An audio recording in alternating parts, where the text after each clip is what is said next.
Les amis, la Coupe du Monde est terminée. L'Espagne est championne du monde. Monsieur Luis de la Fuente a rejoint Luis Enrique au rang des champions.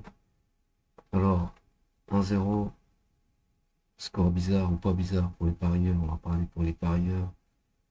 Pour les analystes, 4-2-3-1 contre un 4-4-2. Notre moyenne, elles sont très très basses, hein. Côté argentin, Martinez, qui lui a fait son match. Après, du côté espagnol, c'est complet. Zabal est sorti, Baena n'a pas fait aussi un grand match, mais il a fait son match. Tout le monde a fait ce qu'il devait faire, je pense. Et voilà, 1-0. Est-ce que c'était la pire finale de la Coupe du Monde? Personnellement, c'est la pire finale que j'ai vue depuis au moins 5-10 ans, que ce soit Champions League, Europa League, Conference League réunis. Il n'y avait pas grand-chose. Même tactiquement, il n'y avait pas grand-chose. On n'a pas vu un Scaloni time, on n'a pas vu un grand Lionel Messi. Pas trop compris ce qui s'est passé, pourquoi ces choix, pourquoi Messi a joué de cette façon. La Yamal entre deux, beau match, mais non plus, pas non plus un match à la Kylian Mbappé, 18 ans face à l'Argentine. Voilà, on avait une météo 27 degrés, il faisait pas frais, les joueurs avaient le soleil sur eux. Je pense que ça a aussi joué aussi dans le score, 1-0. Voilà, ça reste quand même fait pas. Il y a eu un match juste avant, il y a une avalanche, et puis là on se retrouve avec un score sevré de but incroyable. Donc 1-0, comment l'expliquer? Commencer par les stats. 65% de balles, 35 pour l'Argentine, 20 frappes, 2. Et je pense que les deux, c'est après les 90 minutes, hein, c'est même pas dans les 90 minutes. Voilà, frappe cadrée 12, donc je ne comprends pas aussi pourquoi l'Espagne n'a pas fini le job avant. Parce que là, on voit la hitmap des frappes. 2 ici, je sais pas si on voit les minutes. 117, 120, donc voilà, 90 minutes. Ils sont restés muets. Donc d'un côté, le 0-0, bah, c'est pas mérité parce que d'un côté, c'est bien que l'Espagne a gagné, sinon ça aurait été le braquage du siècle. Avec certainement 2 à 3 frappes ou bien des pénaux. Bah, voilà, ça reste aussi le football, mais ça aurait été un braquage gigantesque. Après, voilà, la hitmap elle est incroyable. Beaucoup de frappes en dehors de la surface. 1, 2, 3, 4, 5, 6, 7, 8, 9, 10 et 11. 11 frappes et 9 à l'intérieur qui totalisent les 20 tirs de l'Espagne. Plus de frappes à l'extérieur, le but il vient dans la surface. La première mi-temps, comme face à la l'Angleterre, très serré. Statistiquement, c'était du coup comme l'Angleterre, hein. Je crois que c'était 0,88 XG. Au total, ici c'est 0,19, donc on n'était pas loin. Mais après, voilà. Uniquement sur la deuxième mi-temps, c'est un assassin. Est-ce que les Argentins ont baissé le bloc? J'ai regardé le match. Le bloc était bas tout le temps. Il n'y a pas eu de solution. Et les changements, sincèrement, vu ce que Scaloni nous a présenté précédemment en Coupe du Monde, là, c'était un flop. Personnellement, c'était un flop. Si pour vous, il a fait le travail, dites-le en commentaire. Mais moi, personnellement, mon avis, c'était un big, big flop. Voilà, deuxième mi-temps, on voit hein, l'Espagne, ils ont activé la machine. 3 frappes en première, 12 en deuxième. C'est 4 fois plus, quoi. Donc, l'Argentine ne pouvait pas baisser 4 fois plus son bloc parce que sinon c'était derrière le but. Mais en tout cas, l'Espagne a bien fait ses devoirs et on va au stade. Franchement, dommage ce manque de conversion, de grosses occasions. Tu vois. Des grosses occasions, ils en ont eu. En deuxième mi-temps, il y en a une. Et je pense aussi en première mi-temps. Il ne l'affiche pas, mais je crois que cette frappe-là de Lamine, il pouvait faire mieux. Il touche le défenseur, puis il touche Martinez. Mais sinon, ça, c'est clé. Le nombre de passes réussies, 357, 763, avec 89% de réussite dans les passes, 77 du côté argentin. Zéro carton jaune côté espagnol. Donc autant dire que c'était, malgré ce 0-0 après la 90 minutes, une leçon de football dans le sens où je te tiens le ballon et tu vas rien faire. Tu vas courir.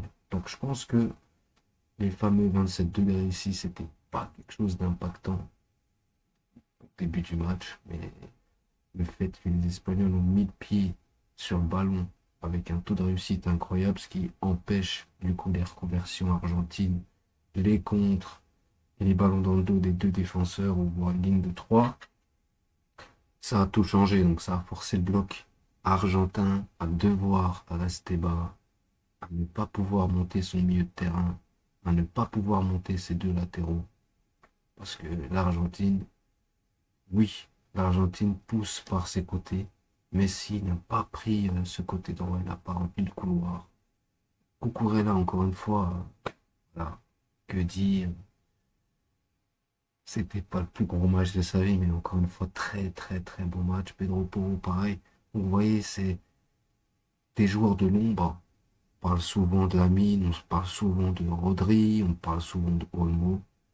Et les mecs de l'ombre, pour le côté espagnol, c'est Cucurella, Pedro Porro qui font un travail incroyable. Lamine Yamal n'aurait pas sa liberté si Pedro Porro ne montait pas. Et Baina n'arriverait pas à être dangereux si Cucurella ne montait pas aussi. Et puis derrière, tout le monde sait ce qu'il a à faire. Depuis qu'ils ont 5 ans, ils jouent au foot. On dirait les Argentins, c'est pareil, mais ce n'est pas pareil. C'est pareil dans le sens où ils jouent au foot depuis qu'ils ont 5 ans, les deux équipes. Et les deux équipes ne savent pas ce que chaque joueur doit faire depuis qu'ils ont 5 ans. C'est quand vous regardez l'Espagne jouer, vous voyez des placements de joueurs massifs, incroyables. Aucun joueur est sur place. Et de regarder le match contre la France, vous voyez tous les déplacements, c'est incroyable. Ok, le football qu'il propose, c'est pas le meilleur, c'est pas le plus beau. Et qu'est-ce qu'il endort bien l'adversaire, sincèrement. Vous vous rendez même pas compte que vous êtes en train de vous faire endormir. Et le serpent, il est en train de vous serrer de plus en plus et vous commencez à respirer de moins en moins. Et c'est ce qui se passe avec tous les matchs, parce que sincèrement, les matchs espagnols, ça n'a pas été des avalanches de buts, mais tactiquement, ça a été phénoménal. Voilà, on voit aux notes, les joueurs qui devaient être le plus concernés, c'est ceux qui ont été le plus éteints. Gonzalez éteint, Messi n'en parle même pas, éteint, Fernandez carton rouge, McAllister éteint, qui lui aussi normalement va carton rouge. Voilà, Paredes qui monte et il fait une entrée catastrophique. Le seul vrai Argentin hier, c'était Martinez, puis bon, Montiel et Tagliafico. Comme on disait précédemment, c'est important d'avoir des latéraux qui font un bon travail. Donc, s'il y a eu peut-être ce 0-0 qui a tenu, je vais pas dire que c'est grâce à Tagliafico et Montiel, mais bon, Tagliafico quand même doit marquer la Yamal et Montiel il a géré les offensives de Baena, mais par-dessus le marché, le surnom numérique de Cucurella et Fabien Ruiz et Dani Olmo qui vient jouer de ce côté-là pour pouvoir libérer le côté droit. Donc, franchement, 4-4-2, est-ce que c'était la solution à faire contre un 4-2-3-1 espagnol bien rodé qui arrive à tenir le ballon? Non. Pas le Lautaro Martinez, catastrophe. Voilà, non. Je ne suis pas coach, je n'ai pas de diplôme de coach, je ne suis pas Lionel Scaloni, je n'ai gagné aucune Coupe du Monde, mais c'est pas le choix que j'aurais fait. Si je voulais perdre, c'était peut-être le choix que j'aurais fait, j'aurais même peut-être fait pire, j'aurais aussi fait un 4-2-3-1 pour perdre, mais je crois pas qu'on aurait tenu le 0-0 sur 90 minutes. De plus que notre copain FootMob fournit des statistiques écrites, l'Espagne n'avait pas encaissé de but sur 6 de ses 7 matchs de la Coupe du Monde. Donc autant dire qu'il n'y a que les Belges, je pense, hein, si je ne me trompe pas, qui ont marqué contre l'Espagne, signé Charles de Cutler. L'Espagne n'a pas été menée une seule seconde sur 7 matchs de Coupe du Monde. Contrairement à l'Argentine qui, toute sa vie, elle, hors arbitrage, et je ne vais pas l'inclure dans tout ça, mais si on l'inclut et qu'on l'inclut pas, il faut prendre la finalité. L'Argentine, c'était très très faible. Maintenant, il y a Scaloni Time, 85e minute, 78e minute, Messi Time, d'accord. C'est pas la FIFA qui marque les buts, c'est l'Argentine.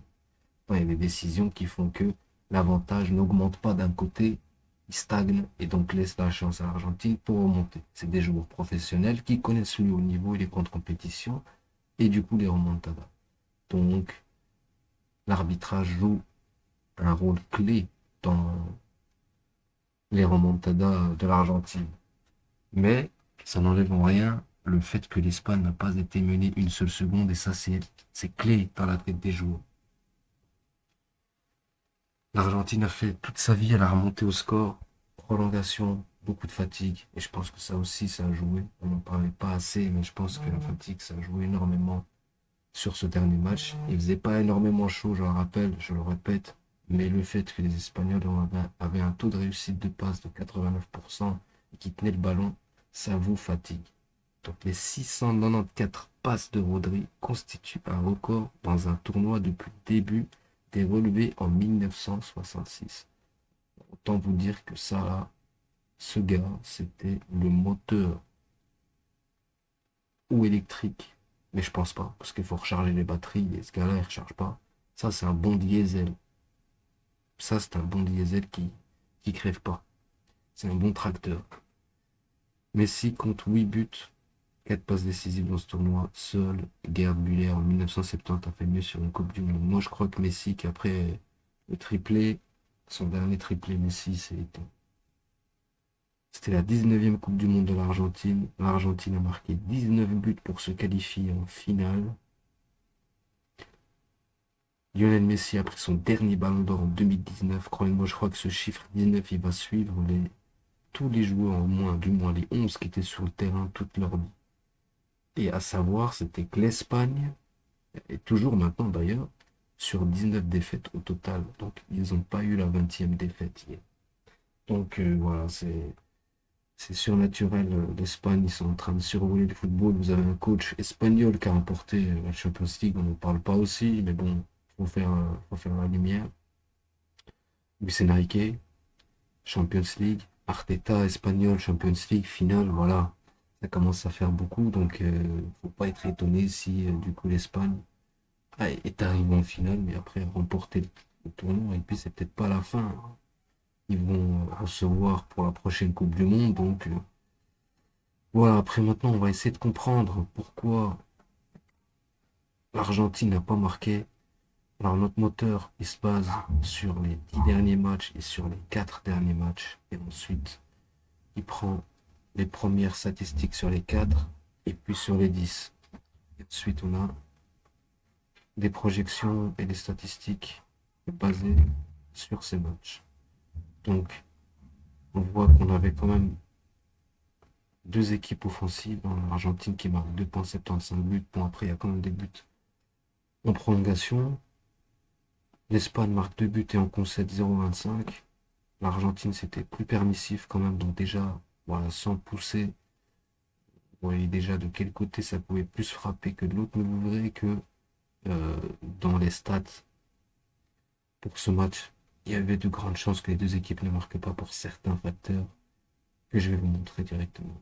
Donc en X-Goals, XG, je sais pas si vous savez ce que c'est, mais c'est les grosses occasions qui auraient pu mener à un but et qui sont calculées par rapport à la position du joueur et à la frappe et par rapport au nombre de joueurs qui étaient devant, la position du gardien, bref, tout un tas de facteurs. C'est bien d'en avoir. Donc l'Espagne s'en crée 2 par match. C'est pas mal. L'Argentine, pareil. Et encore une fois, l'Espagne est moins permissive que l'Argentine en duel à 0,40 et 0,59. Donc la défense espagnole, sur ce petit bout de chiffres, sur cette petite partie de statistiques, est supérieure. On peut le constater un peu partout. Donc dans les cadrés, pareil, ils ont encaissent très peu de XG cadré. 0,34 contrairement à 1,18 pour l'Argentine, ce qui est quand même assez grand, car si on réunit toutes ces statistiques, ça donnerait quand même clairement une grosse occasion à l'Espagne de marquer un but. Et d'ailleurs, je crois que si on revient dans les statistiques, on a notre grosse occasion dans le match. Donc, grosse occasion manquée, on va le voir. En première mi-temps, on en a 0, et en deuxième mi-temps, voilà, on en a une occasion de but, grosse occasion manquée. Donc, juste avec cette petite partie de statistiques, on savait voir de quel côté ça pouvait plus tomber. Donc, les tirs totaux, alors, encore une fois, La défense espagnole est moins permissive. Ils tirent 16 frappes, ils en encaissent 7,5. Bon, l'Argentine hier a tiré 0 fois, mais c'est normal. 19,5 en temps normal, 9,25 encaissé, ce qui est 2 frappes en plus en moyenne. Donc ça veut dire peut-être des fois c'est 4, des fois c'est 5, des fois c'est 2. Mais ce qui est super intéressant, c'est cette partie. Tir cadré. L'Espagne concède 1,75 tir cadré. 1,75. L'Argentine 3,5. C'est double. Donc, ils concèdent plus de tirs cadrés que de tirs non cadrés. Donc le ratio était mauvais niveau argentin déjà. Et là pareil, enfin pas pareil, non, c'est plutôt l'inverse. Ils encaissent moins de tirs cadrés que de tirs non cadrés, les Espagnols, donc ça veut dire qu'ils défendent très très bien leur surface. Donc il ne faut pas être quant ou mathématicien pour comprendre ces choses-là. Tir dans la surface, l'Espagne rentre très peu dans la surface adverse, 9,5 contre 11,25, et ils en concèdent un peu plus que l'Argentine. Donc l'Espagne défend bien, ils défendent bien leur surface, ils ont très peu de tirs cadrés contre eux, cependant, ils encaissent quand même des tirs dans la surface. Quand même été un peu dangereux, mais bon, là tous les chiffres étaient du côté gauche. La possession, bien, n'a pas joué un rôle clé dans le match d'hier, sauf si ce n'était que d'un côté, donc l'Espagne, ils ont bien tenu le ballon, ils ont dégoûté les Argentins parce que très peu de pertes de balles. Je crois que les seules pertes de balles, c'était des fautes et des fautes non sifflées ou des contacts ou pas vraiment d'erreur dans le jeu espagnol, c'était chirurgical et vous avez vu la statistique avec Rodri, donc le nombre de passes, c'est incroyable. Après, voilà, si vous arrivez à contrer ce système de passes avec soit une ligne de 5 dans le milieu de terrain, donc 4-5-1, même momentanément pour voilà, booster votre morale et détruire celui adverse, voilà, c'était peut-être mieux, mais bon, ouais, j'ai choisi 4-4-2 avec un Lionel Messi qui ne redescend pas un 4-1-4, donc 4-4-1-1. Ah, vous jouez à 10, quoi. Donc vous êtes handicapé clairement. Et le fait d'avoir une équipe qui défend bien sa surface, qui tient bien le ballon et qui concède beaucoup moins de tirs cadrés que vous, et vous encaissez plus de tirs cadrés que de tirs non cadrés, donc vous avez un souci quelque part. Donc vous marquez beaucoup, mais vous défendez très mal. Voilà. Donc c'est ce qu'il fallait comprendre de l'Argentine, c'est ça. Et puis sur les 4 derniers matchs, ils ont toujours encaissé un but, sauf contre la France, contre l'Espagne, ils ont fait 0-0 sur 90 minutes, mais ils ont quand même encaissé avant la prolongue. De plus, les messieurs avaient un carton rouge. Donc la partie mi-temps, bah, on va éviter parce qu'il n'y a pas eu de but. Ça, c'est la forme sur les 10 derniers matchs. Donc, vous retrouvez toutes les statistiques, les gains, les matchs nuls, les défaites, le nombre de buts marqués, les concédés, la différence entre les deux, la moyenne de buts marqués et encaissés, la chance de marquer un but dans le prochain match. Ici, c'était 80% de chance, pardon, de marquer au prochain match. Et les Argentins avaient 50% de chance d'encaisser. Par contre, les Espagnols, eux, sur les 10 derniers matchs, ils avaient 30% de chance d'encaisser, c'est-à-dire qu'ils ont encaissé dans 3 matchs. En amical international contre l'Irak, face au Pérou en amical. Et ben, je pense que c'est tout. Et voilà, hein, la Belgique ici. Mais sinon, l'Argentine, c'est marque beaucoup, ils encaissent, pas énormément, mais ils encaissent. C'est des statistiques sur 90 minutes et donc pas sur les prolongations. Donc c'est pour ça qu'on a le but encaissé en moyenne très bas, mais il est beaucoup plus élevé. Donc si on regardait sur les 10 derniers matchs, clairement c'était avantage à l'Argentine, mais voilà, c'était pas trop le cas.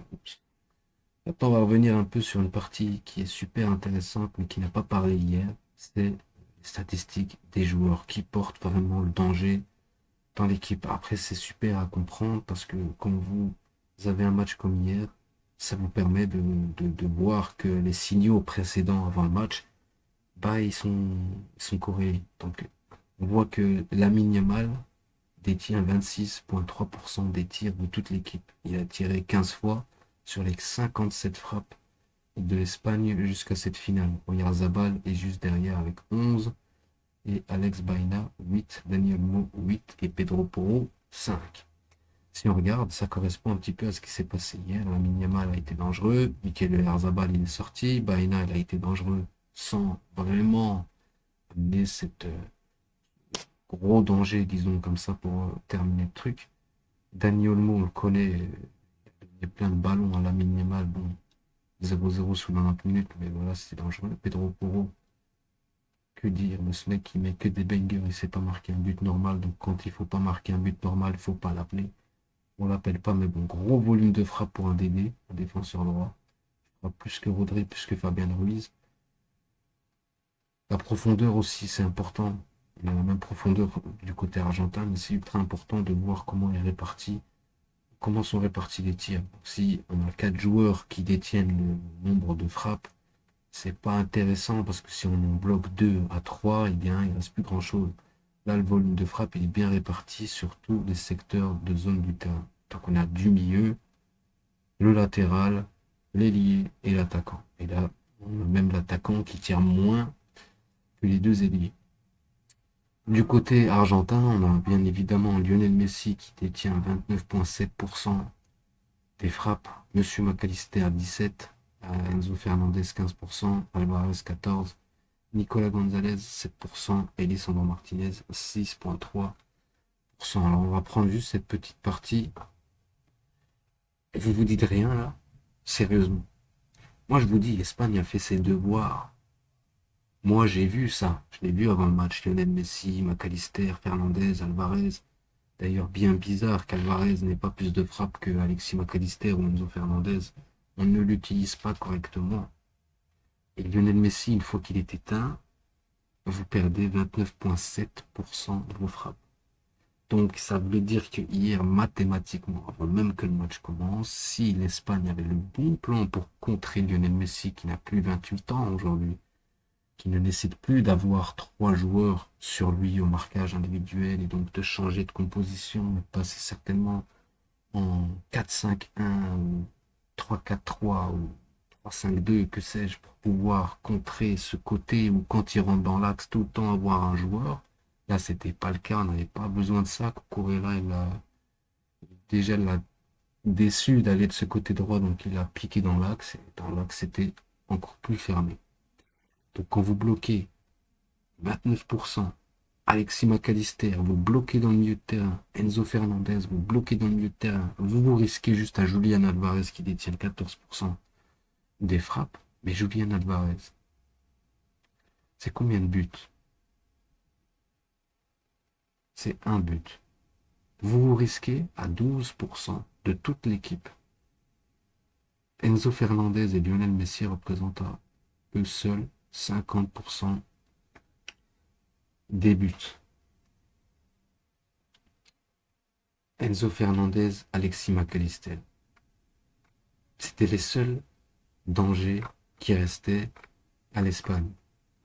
Et ils les ont contrés easy. Là, vous voyez la projection corrigée et la projection des canons. Donc, on avait soit 2-0, 1-0 ou 1-1. C'est ce que ça voulait dire. Donc, du coup, on a eu ni l'un ni l'autre, on a eu 0-0. Mais bon, match fermé, c'est ce qui est intéressant, c'est ce qui est important. Nous, on était prévenus plutôt, qu'on allait avoir une finale un peu merdique, un peu fermée, si ce n'est qu'on allait peut-être aller avoir du spectacle dans le jeu, mais ça n'a pas été le cas. Pas eu non plus de Messi en mode Messi, ni de Lamine Yamal, en grand Lamine Yamal Champions League à 21h. On a eu un match ordinaire totalement. Donc, notre moteur prend en compte le XG total, le XG hors penalty, les XG dans l'action de jeu et les XG cadrés. Alors, l'Espagne, on va voir ici. Hein. Donc, le côté gauche, c'est pour l'Espagne, et le côté droit, c'est pour l'Argentine. Donc, équipe A, équipe B, équipe A, équipe B à chaque fois. Donc, l'Espagne détient 2,02 XG et la défense adverse en concède 0,59. Ici, c'est bien parce qu'on peut faire directement le duel des deux défenses. Pardon. On voit que l'Espagne, elle est largement au-dessus, hein, dans tous les secteurs. Et XG cadré, c'est là pour moi la plus grosse différence. Ici, là, cette ligne est super importante parce que ça veut dire qu'en gros, l'Espagne, elle frappe au but, elle cadre en moyenne 2,05, 2,03 XG, Mais l'Argentine laisse à l'adversaire 1,18, contrairement à l'Espagne qui laisse 0,34. Donc ça veut dire que c'était sincèrement très très très fermé avant même que le match commence. Donc la suppression défensive, large avantage à l'Espagne, 30% en plus. Plus le score est haut, plus l'équipe limite le XGA adverse, les tirs cadrés, les grosses occasions et les tirs dans la surface adverse. Donc du coup, les buts. Comment vient le but? Et construction, passe, rentrée dans la surface adverse, action dangereuse, XG, grosse occasion, et puis vient le but. En puissance offensive, l'Argentine du coup était devant, pas non plus, c'était pas non plus géant, 14%, ça reste quand même à l'avantage de l'Argentine, mais qui s'est fait très très bien museler par ce chiffre, hein. Suppression défensive, l'Espagne était bien devant, et au niveau finition, pareil, encore un petit souci en Argentine, 47% de finition, 68% pour l'Espagne. Là aussi, on n'a pas une équipe, enfin on n'avait pas deux équipes qui tranchent vraiment, qui quand ils sont devant le but, ils marquent, avec des chiffres qui s'approchent entre 74 et 82%. Là, on était bien en dessous, on était presque même à la moitié, qui justifie encore une fois ce fameux score de 1-0. Ensuite, on passe à la partie pourquoi l'Espagne peut passer devant malgré le volume adverse. Donc vous l'avez vu, le volume offensif est argentin, 14% en plus. Pourquoi? Parce qu'ils amènent plus de ballons vers l'avant, en tout cas ils sont plus dangereux, hors prolongation évidemment. Et donc, l'Argentine possède davantage de volume offensif, mais l'Espagne possède la meilleure capacité de suppression défensive, comme on l'a dit juste précédemment. Et le bon modèle ne regarde pas seulement qui attaque le plus, il mesure aussi quelle défense réduit le mieux les zones propres. Donc, on l'a dit tout à l'heure, en XGA, l'avantage est clairement espagnol. 32%, XG hors penalty concédé, espagnol. L'Espagne a 0,4, l'Argentine 0,59. Les XG cadrés, c'est là la plus grosse pour moi différence. 71% d'avantage pour l'Espagne. Ils en concèdent 0,34, contrairement à l'Argentine, c'est 1,18. C'est géant, géant, géant. En tout cas, dans cette composition-là, dans cette formation-là, c'est géant. En tir cadré, ben, c'est presque 3 fois plus pour l'Argentine. Ils en concèdent 3 fois plus. Donc l'Espagne a un avantage de 50%. En grosse occasion concédée, c'est à peu près la même chose. On touche dans la surface adverse, il concède la même chose, 12,75, 12,75. Et en corner, l'avantage était légèrement espagnol. Je crois qu'on n'a pas vu énormément de corner dans le match hier, que je regarde. 9 corners à 4. Bon, c'est pas non plus le festival, mais là, pour moi, c'est la statistique la plus belle de tout ce match, les mecs. Qui risque le moins de convertir? Là, c'est écrit noir sur blanc. L'Argentine, 70,4%. Pourquoi? Pour toutes ces raisons. Combien de grosses occasions ont les deux équipes? L'Espagne se crée en moyenne 3 grosses occasions. Ils en ratent une, ce qui représente 33,3%. L'Argentine se crée 3,75, c'est-à-dire presque 4 grosses occasions par match. Ils en ratent 2,5, presque 3. 66% des grosses occasions finissent à côté. C'est la deuxième équipe qui rate le plus après nos amis les Français. On va peut-être revenir sur le match Espagne-France, où la France n'a pas marqué de but. Pour cette raison, parce qu'ils rataient 88% de leurs grosses occasions juste avant cette rencontre, et l'Espagne n'était pas permissive au niveau défensif, et ça a sorti les Français de leur match. Donc, clairement, le match s'est dessiné déjà avant. On pouvait voir, on pouvait comprendre que le match déjà il allait être fermé, très fermé. Mais quand on voit qui a le moins de chances de convertir, qui risque le moins de convertir, c'est l'Argentine, mais pas avec un petit chiffre. Regardez, l'Espagne n'a pas marqué, mais ils avaient 33,8. L'Argentine, on était quasi certain qu'ils ne marqueraient pas. Donc les bookmakers aussi, petite parenthèse, ça, nos copains, ils le savaient, c'est pour ça que les boosts, hein, avec les doubles chances et deux équipes marques et les nombres de buts et blablabla, ça a coulé de source. Donc bien, la suppression, après suppression, donc les statistiques après suppression, c'est 75% du côté espagnol, 4% du côté argentin, 18% pour match nul qui est tombé, 0-0, 12%, 1-0, 22%. Voilà, le régime qui était le plus axé sur ce match, c'était régime A, équilibre fermé, 70%.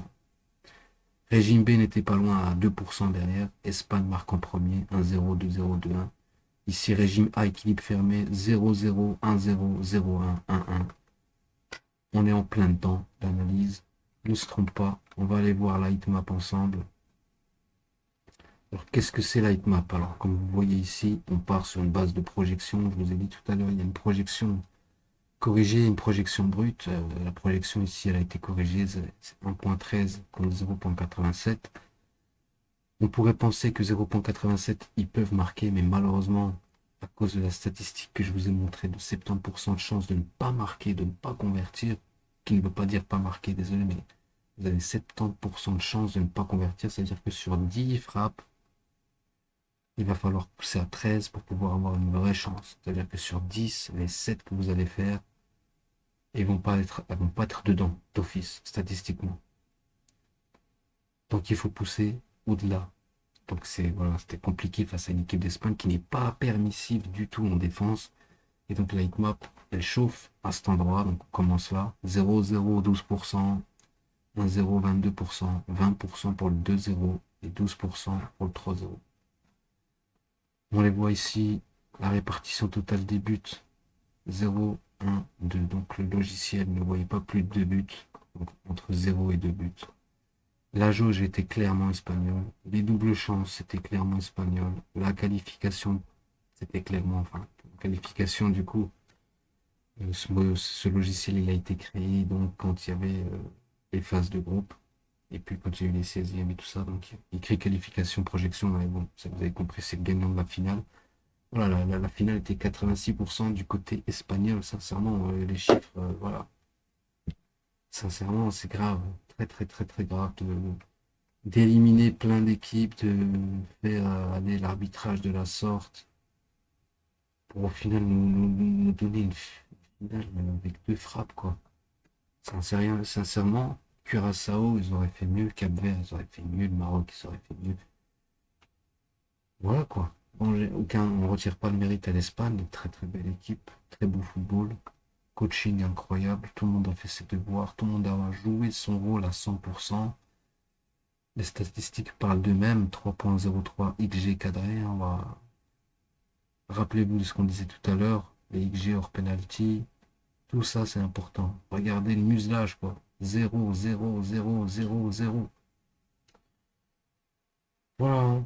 C'est sincèrement, regardez, qui l'emportera, c'était 49%, 17 et 34, alors qu'en vérité, la vraie data, c'était 86% pour l'Espagne et 13 pour l'Argentine, en comptant le match nul pour les deux équipes, donc Espagne et le nul, et l'Argentine et le nul, plus une prolongation probable. Mais sur 90 minutes, l'Espagne était à 76.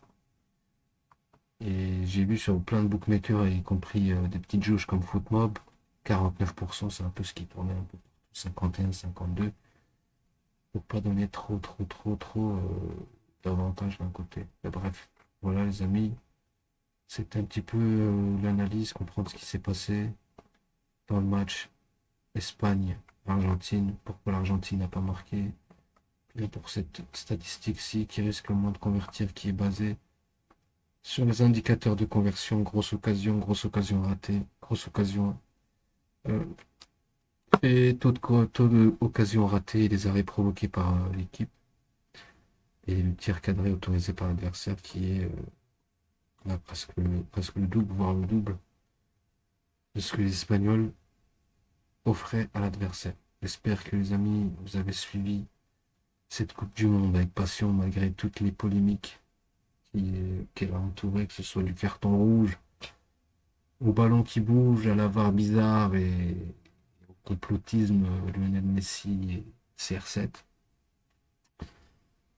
J'espère que vous avez passé des moments inoubliables, que ce soit avec vous-même, vos proches, et si vous étiez tout seul, bah, que vous êtes fait des souvenirs et voilà, bon, c'est pas trop mon truc les discours de fin, donc je vous laisse. N'hésitez pas à mettre un j'aime, c'est comme ça qu'ils disent sur YouTube du coup. Et ça m'aidera énormément à pouvoir faire d'autres vidéos et pourquoi pas être là pour la prochaine Coupe du Monde et pour les prochaines compétitions comme la Champions League. Je vous dis à très vite les amis.